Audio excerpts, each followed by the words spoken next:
అడుగుతా ప్రశ్న. ఇవాళ హరీష్ రావు పోయి ఆడు ఏడుస్తున్నాడు కన్నీటి మొత్తం ఇట్లాంటిగా ఎంత బాధ ఉందంటే ఆయనకు మొత్తము ఈయన ఏదో చేసినట్టు. మరి ఇంతకు ముందు ఎప్పుడైనా గతంలో బాధపడ్డా ప్రభుత్వం ఉన్నప్పుడు? ఏడ్చిండా అమ్మ హరీష్ రావు? వీళ్ళని చూసి ఏడ్చిండా? గమనించాలి. ఈ రోజు ఇక్కడికి వచ్చామంటే చాలా బాధాకరం. మరి ఆయనకు నిజంగా ఏడుపు వచ్చిందో లేదో కానీ ఒక మహా నటుడు అని చెప్పి బిరుదు మాత్రం ఇవ్వాలని హరీష్ రావు అని చెప్పి ఈ సందర్భంగా తెలియజేస్తా ఉన్నా. ఈ డ్రామాలు రావు, మాకు లోపల బాధ ఉంది కానీ ఏడ్చినంత మాత్రాన చేయలేము. వాళ్ళకి ఏ విధంగా ఆదుకోవాలో చెప్పండి. మీరు వచ్చి సజెషన్స్ ఇవ్వమని చెప్పి 100 సార్లు చెప్పాము. మేము సజెషన్స్ ఇవ్వకుండా ఇవాళ హరీష్ రావు కేటీఆర్ రాజకీయం చేయబోతా ఉన్నారు. ముందు ఇచ్చిన హామీల మీద దృష్టి పెట్టు. ఇవాళ ఎస్సీ ఎస్టీ బీసీ మైనారిటీ హాస్టళ్లలో పిల్లలకు అన్నం పెట్టలేదు. 6 నెలలకేళి నువ్వు మెస్ ఛార్జీలు కూడా ఇవ్వలే. గా పిల్లలకు పేదవాళ్లకు అన్నం పెట్టమంటే పైసలు లేవంటావు. సుందరీకరణ, మూసీ సుందరీకరణ పేరు మీద 1,50,000 కోట్లు ఖర్చు పెట్టా అంటే ఇది అయ్యే పనా? పైసలు నువ్వు ముందు 1,00,000 కోట్లు డిపాజిట్ చేయి, 1,00,000 కోట్లు డిపాజిట్ చేయి. పైసలు లేవు కానీ పేదోళ్ళ ఇండ్లు కూలగొట్టగట, పేదవాళ్ళని నిద్ర లేకుండా చేస్తా ఉన్నాడు. అందువల్ల మీరెవరు భయపడద్దు. ప్రజాస్వామ్యం యొక్క గొప్పతనం ప్రతిపక్షం అనేది ప్రభుత్వం తప్పులు చేస్తే ప్రశ్నించడానికే ప్రతిపక్షం ఉంటుంది. మా మధుసూదనాచారి గారు ప్రతిపక్ష నేతగా శాసన మండలిలో ఉండి వారి వాళ్ళ మేము ముందుకు వచ్చారు. కేసీఆర్ గారు అసెంబ్లీలో ప్రతిపక్ష నేతగా ఉన్నారు. మేమందరం కూడా అసెంబ్లీలోనైనా బయటైనా ఈ ప్రభుత్వం యొక్క తప్పిదాన్ని ఎత్తి చూపుతాం. ఈ ప్రభుత్వం కళ్ళు తెరిపిస్తాం. మీ తెరువు రాకుండా కాపాడుకునే బాధ్యత మాది అని చెప్పి నేను మనవి చేస్తా ఉన్నా. మా శ్రీనివాస్ యాదవ్ అన్నాడు, మా అన్నగారు, అవసరమైతే కాలనీకి ఒక ఎమ్మెల్యే వచ్చి పండుకుంటాం. బుల్డోజర్ వస్తే ముందు మమ్మల్ని కూలగొట్టాలి, మమ్మల్ని కొట్టాలి తప్ప మీ ఇల్లు కొట్టడానికి అవకాశం లేదు. అంత దూరమైన ఉంటాం, మిమ్మల్ని కాపాడుకుంటాం. భయపడద్దు. ఎందుకంటే మీరు జీవితకాలం కష్టపడ్డారు. ఇంక 20 ఏళ్ళు 30 ఏళ్ళ దాకా మీ ఇన్స్టాల్మెంట్లు ఉన్నాయి బ్యాంకులలో. ఈ ఇల్లు కూలగొట్టాడు, బ్యాంకు వాడు ఊరుకుంటాడా? ఏడుండాలి, ఉండడానికి ఏడుండాలి, బ్యాంకులో ఇన్స్టాల్మెంట్ ఎడగట్టాలి, వాళ్ళ జీవితాలు ఏమైపోతాయని అడుగుతా ఉన్నా. అందువల్ల ఇది మీది న్యాయమైనటువంటి డిమాండ్. ఎవరు కూడా ఆందోళన చెందొద్దు. ఇందాక మిత్రుడు చెప్పాడు, ఇదే మూసీ మీద 6 కొత్త ప్రాజెక్టులు కడుతున్నారు. 40, 50 అంతస్తుల అపార్ట్మెంట్లు కడుతున్నారు.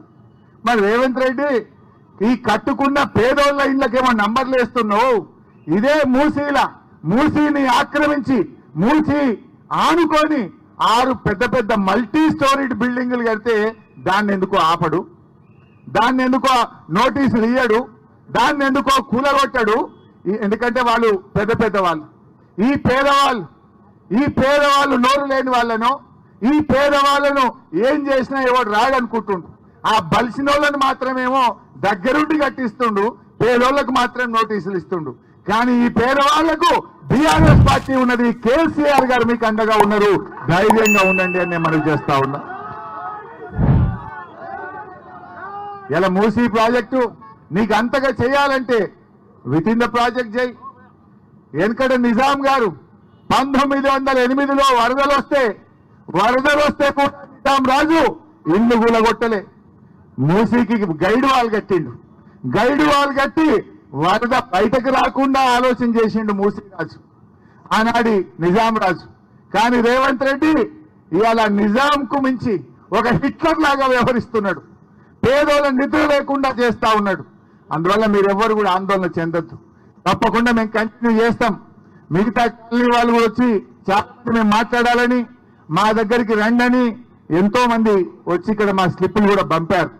అంతటికి రాలేకపోయినా డెఫినెట్ గా ఎమ్మెల్యేలుగా విడిపోయి మీ కాలనీలకు వచ్చి ఎక్కడ సమస్య వచ్చినా మీకు అండగా నిలబడతాం.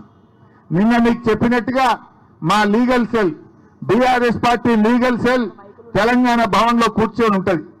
ఎందుకంటే మీరు చూసిండ్రు, రేవంత్ రెడ్డి తమ్ముడు ఆయనకు నోటీస్ ఇచ్చిండ్రు, 1 నెల రోజులు నోటీస్ ఇచ్చిండ్రు. ఆ కాలనీకి 1 నెల రోజులు నోటీస్ ఇస్తే కోర్టుకు పోయి మెల్లగా స్టే తెచ్చుకో అన్నట్టు. ఆయన పోయిండు, కోర్టులో కేసు వేస్తే గవర్నమెంట్ ప్లీడర్ జీపీవై ఏం చెప్పిండంటే, మేము ఇప్పుడే కూలగొట్టాం, మేమంతా సర్వే చేస్తాం, ఎఫ్టీఎల్ నిర్ధారణ చేస్తాం, అప్పటి గూలగొట్టమని ప్రభుత్వ ప్లీడరే పోయి హైకోర్టులో అఫిడవిట్ వేసిండు. అంటే మీ తమ్ముడికి బలిసిన వాళ్ళకు ఒక న్యాయం, ఈ పేదోళ్ళకు మాత్రం నోటీస్ లేదట. ఈ పేదోళ్లకు కనీసం అడగరట. రాత్రికి రాత్రే వచ్చి పోలీసు వాళ్ళని పెట్టుకొని నంబర్లు చేస్తాం, కూలగొట్టమంటే ఇది ఏం రాజ్యం అని నేను అడుగుతా ఉన్నా. పేదలకు మీరు సాయం చేస్తారా, పేద బతుకులు ఆటం చేస్తారా అని నేను అడుగుతా ఉన్నా. అందువల్ల ఎట్టి పరిస్థితుల్లో మీరు ధైర్యంగా ఉండండి, మీ ఉద్యోగాలు మీరు చేసుకోండి.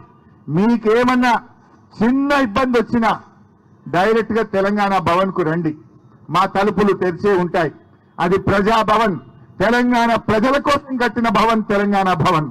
మీరెవరైనా రావచ్చు, అర్ధరాత్రి వచ్చినా మీకు ఆశ్రయం ఇస్తాం, మాట్లాడతాం, లీగల్ సపోర్ట్ చేస్తాం, ప్రత్యక్షంగా కూడా వచ్చి మీకు అండగా నిలబడతాం.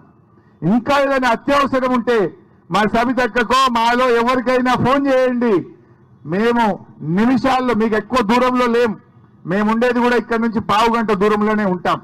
ఫోన్ చేస్తే 15 నిమిషాల్లో మీ దగ్గరికి వచ్చి మీకు అంతా నిలబడతాం.